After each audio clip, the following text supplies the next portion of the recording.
महाराज जी, कोई एक काम मैं लगातार नहीं कर पाता तथा मन शांत नहीं रहता। इस कारण से मेरा और परिवार का बहुत नुकसान हो जाता है। और समस्या भैया यह है कि मन, वीर और प्राण तीनों का एक कनेक्शन है, एक ही कनेक्शन है। अगर हमारा वीर ब्रह्मचर्य ठीक है तो मन शांत और एकाग्र रहेगा और प्राण बलवान और सूक्ष्म रहेंगे। अगर वीर कमजोर हो गया तो मन चंचल, अशांत और प्राण स्थूल और बलहीन हो जाएंगे। स्थूल, सूक्ष्म नहीं होंगे। अब हमको मेन पॉइंट पर सुधार करना है, चाहे गृहस्थ हो चाहे विरक्त। गृहस्थ के लिए भी एक संयम से बर्ताव करने के लिए कहा गया है, और अगर जब तक ब्याह नहीं हुआ तब तक तो और संयम से रहना ही चाहिए। अगर हम लोग वीर का महत्व समझने लगे, ब्रह्मचर्य का, तो हमारा जीवन काफी संकटों से निवृत्त हो सकता है। अध्यात्म शक्ति वीर से ही प्रकट होती है। जब हम ब्रह्मचर्य से रहते हैं, भजन करते हैं, मान लो गृहस्थी में भगवान कश्यप जी 10,000 वर्ष तक ब्रह्मचर्य रहे। फिर उन्होंने माता विनता के गर्भ में, जानते हो कौन पैदा हो? भगवान गरुड़ जी पैदा हुए।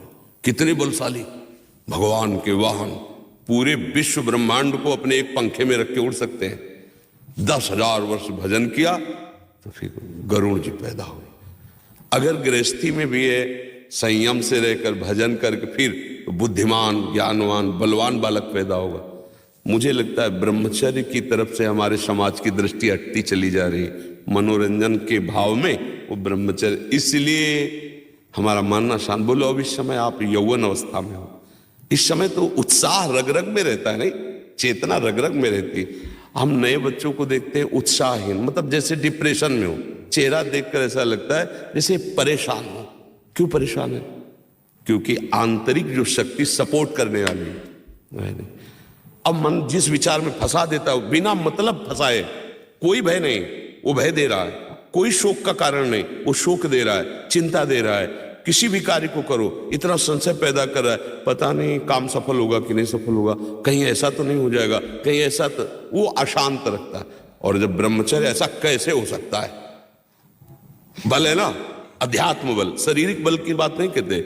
ऐसा कैसे हो सकता है? यदि एक बार ऐसा हुआ तो 1000 बार मैं प्रयास करूंगा और इस पर विजय। वो मतलब जिद्दी स्वभाव, एक निष्ठा उसी से आती है, उसी से। ये जो संत महात्मा बड़े बड़े कष्टों को रौंद करके वो मेन पावर है। और हम लोग उससे, प्राण हमारे स्थूल हो गए, वासनात्मक, मन हमारा चंचल, अशांत हो गया। क्यों? क्योंकि हमारा ब्रह्मचर्य ठीक नहीं है। अब उस पर किसी की दृष्टि नहीं जाती। अब ब्रह्मचर्य कैसे ठीक हो? हमारा संग ठीक नहीं, हमारा भोजन ठीक नहीं, हमारा दृश्य ठीक नहीं, हमारा श्रवण ठीक नहीं, गंदी बातें देखे, गंदी बातें सुने, गंदा विचार आए, गंदी क्रियाएं करें, फिर ब्रह्मचर्य कैसे रहा जा सकता है? अगर सुधार करो तो अभी बहुत बढ़िया समय है, कोई ज्यादा अवस्था तो हो नहीं गई।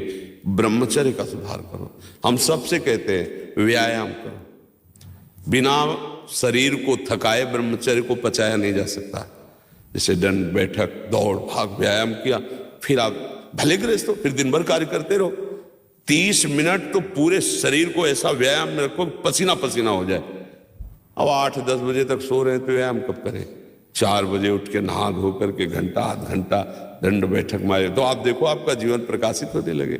ये नहीं कहते कि बाबा जीवन, गृहस्थी में भी, गृहस्थी जीवन कोई साधारण इतना बड़ा बोझा लाद के चलना है परिवार का। शरीर स्वस्थ नहीं, विचार ठीक नहीं तो क्या है?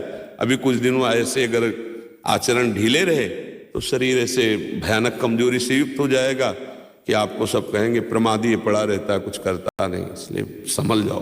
ब्रह्मचर्य ही परम तप है, ब्रह्मचर्य ही परम धन है, ब्रह्मचर्य परम एकाग्रता है। एकाग्रता ब्रह्मचर्य से आती है। आंख मूंदो या खुली रखो, अगर ब्रह्मचर्य ठीक, एक शीतलता, एक गंभीरता, और जिधर दृष्टि लगा उधर एकदम चिपक जाएगी जाके। जैसे भजन में, नाम में, एक, या आप संसारिक कार्य में बहुत अच्छा कार्य करोगे। अगर आपका ब्रह्मचर्य ठीक ना तो